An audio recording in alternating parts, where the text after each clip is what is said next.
Magandang araw. Ako po si Arnel Sestoso ng NGO TV Network. Kasani po sa ang PhilAm TV Network at Mindanao Daily News Network na maghahatid sa inyo ng balita mula Pilipinas, Estados Unidos at buong mundo para sa kauna-unahang Tri-Media News Program. Ito po ang The Pilipinas Update Global.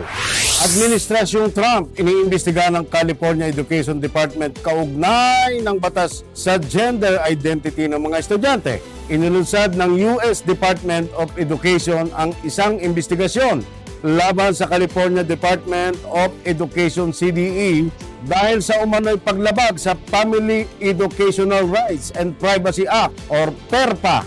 Nakatuon ang investigasyon sa isang batas ng California na nagbabawal sa mga paaralan na ibunyag sa mga magulang ang gender identity ng isang estudyante na walang pahintulot nito.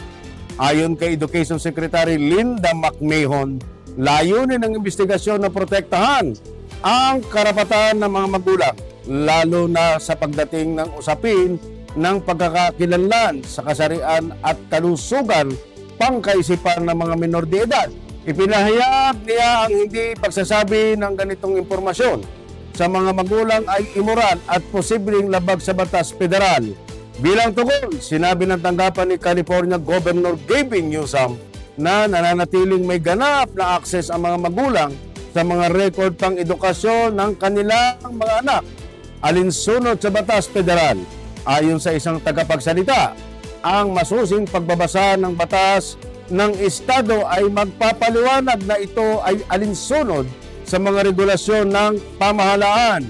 Ipinapakita ng isyong ito ang patuloy na tensyon sa pagitan ng pamahalaang federal at ng mga Estado kaugnay ng mga patakaran sa edukasyon, partikular sa usapin ng privacy ng estudyante at karapatan ng mga magulang.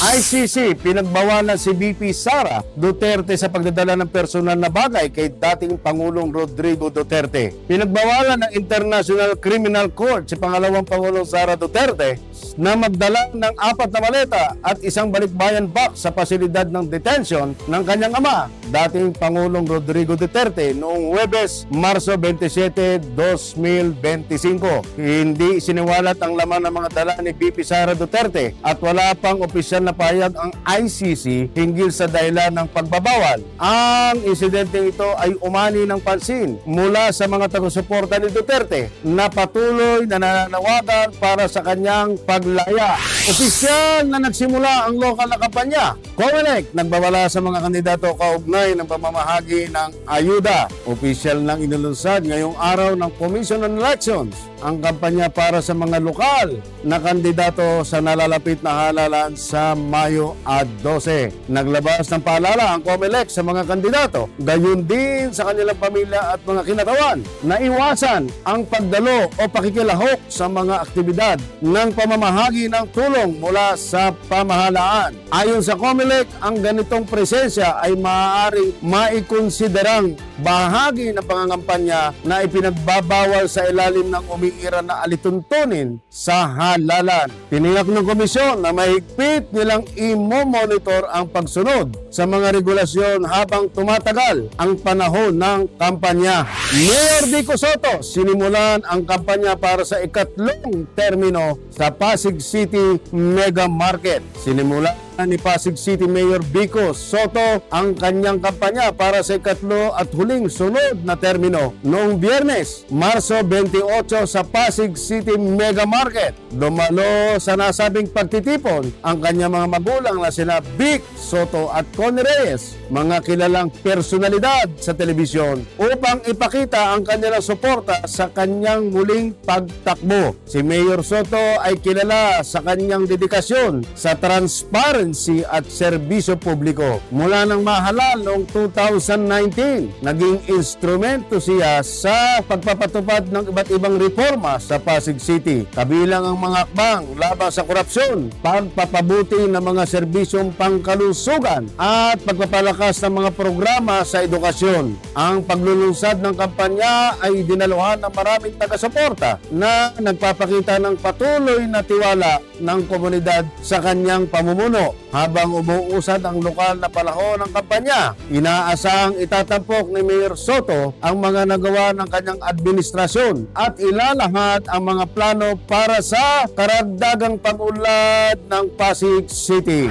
Hinamon si Mayor Magalong na patunayan ang alegasyon ng 6.236 trillion budget. Hinamon na Malacanang si Baguio City Mayor Benjamin Magalong na maglabas ng ebidensya sa kanyang pahayag na ang 6.236 trillion pambansang budget para sa 2025 ay ginamit bilang election fund. Ayon kay Presidential Communication Undersecretary Claire Castro, dapat patunayan ni Magalong ang kanyang alegasyon upang hindi makasira sa imahe ng gobyerno at mga politikong walang kinalaman sa isyu. Nanindigan din ang palasyo na ang mga programa pantulong ng pamahalaan ay bukas para sa lahat ng mamamayan at hindi eksklusibong ginagamit ng mga politiko. Sa kabila ng mga pahayag na ito, iginiit ni Magalong na ipagpapatuloy niya ang pagtawag ng pansin sa mga opisyal na sangkot umano sa katiwalaan upang makamit ang critical mass ng Pilipinong tutol sa maling paggamit ng pondo ng bayan.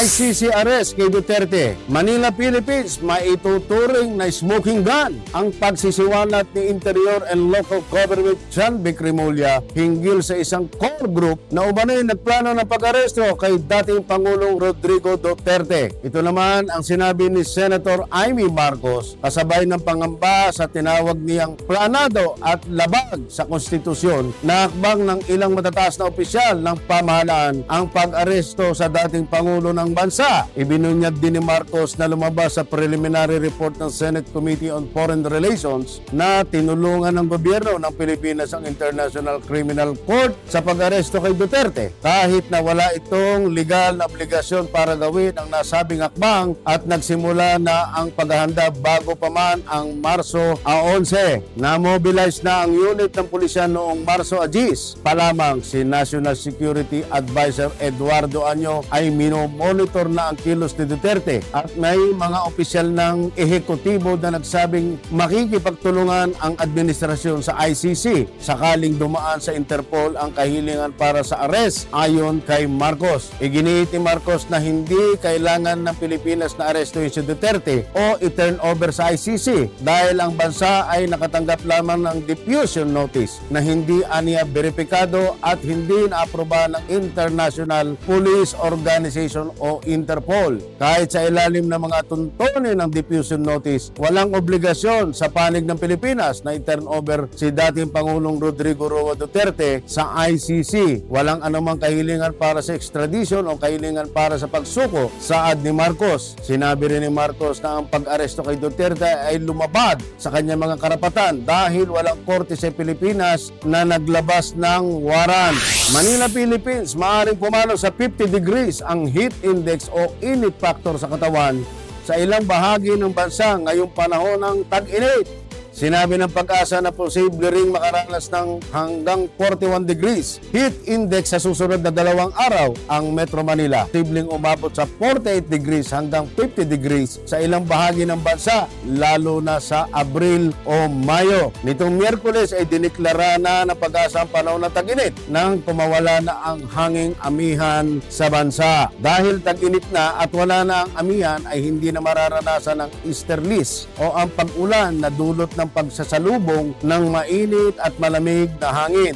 Gayunman, maaari pa rin dumanas ng minsang pag-ulan sa bansa dahil sa thunderstorm.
This is the Mindanao Daily Film TV News Update, reporting from Mindanao. First, news in Visayas. 2 foreigners was found while 4 others still missing in Valencia town and Dumaguete City. The 6 foreigners who went missing on Mount Talinis in Valencia Negros Oriental were rescued by a group who was organized to locate them. The British national was identified as Alexander Radvanel, 60 years old, and German national Torsten Martin Grosschop, 58 years old. They were found deep in the forest and was brought to the Incident Command Center on Friday afternoon. It was learned na yung grupo ay nag-organize ng hiking noong Wednesday last week, but they got separated because there is no mobile signal in the area. Hindi po sila naka-communicate sa isa't isa, but a missing persons report was filed. The 4 remaining individuals, 2 Germans, a Russian, and a Canadian, have yet to be found as of last week. However, in the next news, they were already located by the rescue group. So the 4 remaining foreign hikers who was declared missing in Negros Oriental were rescued on Saturday morning in the mountainous villages of Silab, Amian, Negros, Valencia, Negros Oriental. Napakaliblib siguro yung kanilang napuntahan at wala pang signal sa cellphone.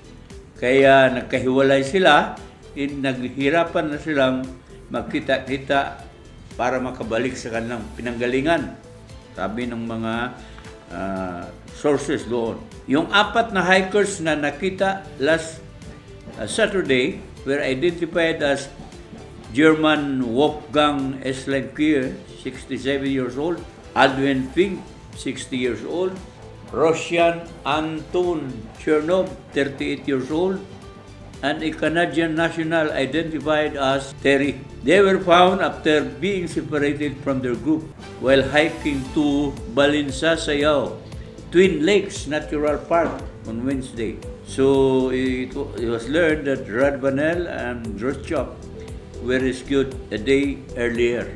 According to Lieutenant Colonel Michael Aquino, commander of the 11th Infantry Battalion of the Philippine Army, the 2 search teams were deployed following a creek. Rescuers located the hikers around 9:45 a.m., about 1 kilometer from a hydropower plant in Barangay Silab. The 3 hikers are in stable condition, according to Aquino, while Chernov showed signs of hypothermia and knee pain, requiring a stretcher. They were then provided with food, warm drinks, and blankets before being transported to the Negros Oriental Provincial Hospital in Dumaguete City. In Mindanao, Butuan City, the provincial government of Dinagat Islands has launched the Kadiwa ng Pangulo Tabo sa Kapitolyo. It was an open market initiative aimed at helping micro, small, and medium enterprises, as well as farmers and fisherfolk organizations. Kadiwa Market boosts MSME farmers in Dinagat Island. Governor Nilo Demery Jr. said the market located at the Capitol grounds will provide local producers with better market access and higher profits by eliminating intermediaries. So maganda itong proyekto na ito kasi wala nang mga mag-aahinte, diretso nang kikita ng malaki-laki ang mga farmers. The Kadiwa is open every Thursday, according to Governor Demery. And the market offers fresh and affordable agricultural and marine products, including vegetables, fruits, root crops, rice, fish, processed goods, and handicrafts. Demery credited the Provincial Agriculture Office for spearheading the project, emphasizing its role in fostering community connections and business partnerships. He highlighted that the initiative will help SMEs expand their network and explore growth opportunities. So malaking tulong po sa mga farmer at mga producers. In Cagayan de Oro City, the Environmental Management Bureau of Northern Mindanao, or EMB, teamed up with academic institutions and advocacy groups to enhance solid waste management and curb marine plastic pollution in the region. So ito po hinahanapan nila na solusyon ang pollution sa mga dala ng mga plastic materials, plastic garbage. So ang EMB ay under yan ng DENR, mga eskwelahan ay nagtutulungan, mga organisasyon ay nagtutulungan para ma-lessen or mahinto kung maaari ang walang klaro na pag-dispose ng plastic garbage kasi ito ay nakakapollute sa ating kapaligiran. It is uniting all stakeholders in the fight against growing plastic waste crisis. Umabot na ng crisis po mga kaibigan.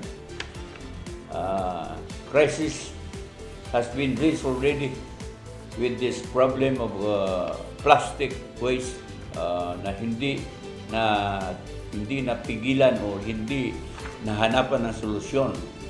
Paano ito ma-solve ang problema na ito? Accordingly, the Philippines generate an estimated 2.7 million tons of plastic waste annually, with 20% ending up in waterways. So, ito palang nakakaklag sa ating mga waterways. Mga plastic, puti kaya, o kaya mga plastic materials. This is posing a serious threat to our marine ecosystem. EMB10 Director Rinaldo Digamo highlighted the urgent need to address plastic pollution. At tinatawagan din niya ang publiko na tumulong sa pag-reduce ng single-use plastics, no? Sachet packaged products.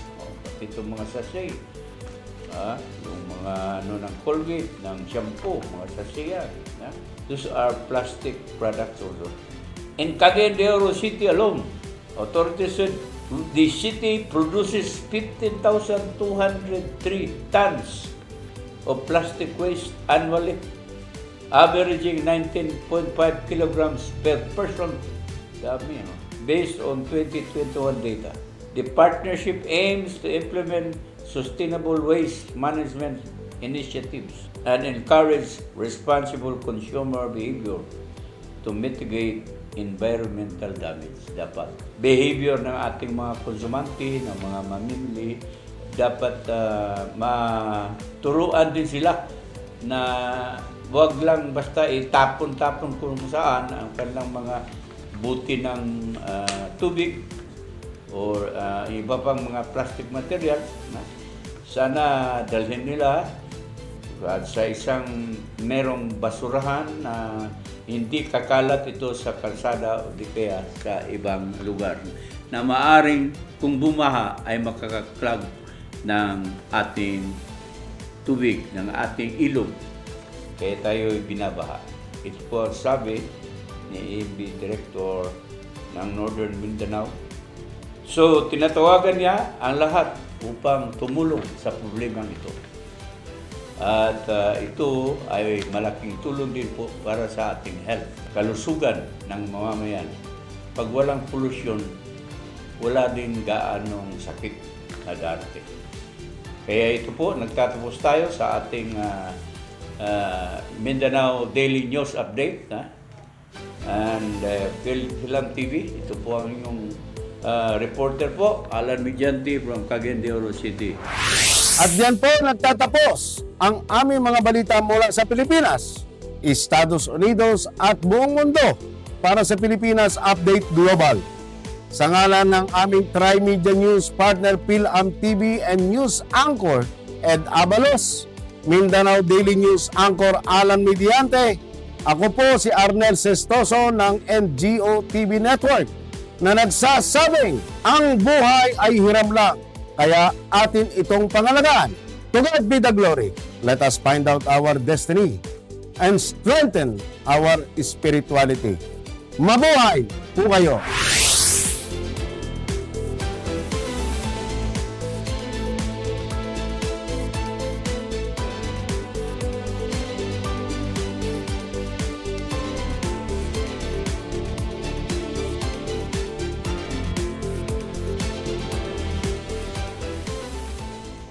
Pure Medical Equipment provides top-notch quality medical supply equipment. Whether to rent or buy, Pure Medical Equipment and Supplies has it all. Pure Medical Equipment is committed to serve and give back to Southern Nevada. We deliver medical supplies and rentals to your door. Philam TV Network, the heartbeat of Filipino-American culture in the United States. It is the only channel that brings you closer to home, celebrating the rich heritage and traditions of the Philippines. Available on free TV without any subscription and on digital platforms like Roku, Amazon Fire TV, WCE TV apps, Facebook, and YouTube. Wherever you are, whatever you do, stay connected to your Filipino heritage with Philam TV Network. Philam TV Network Inc., the only Filipino-American channel always within reach.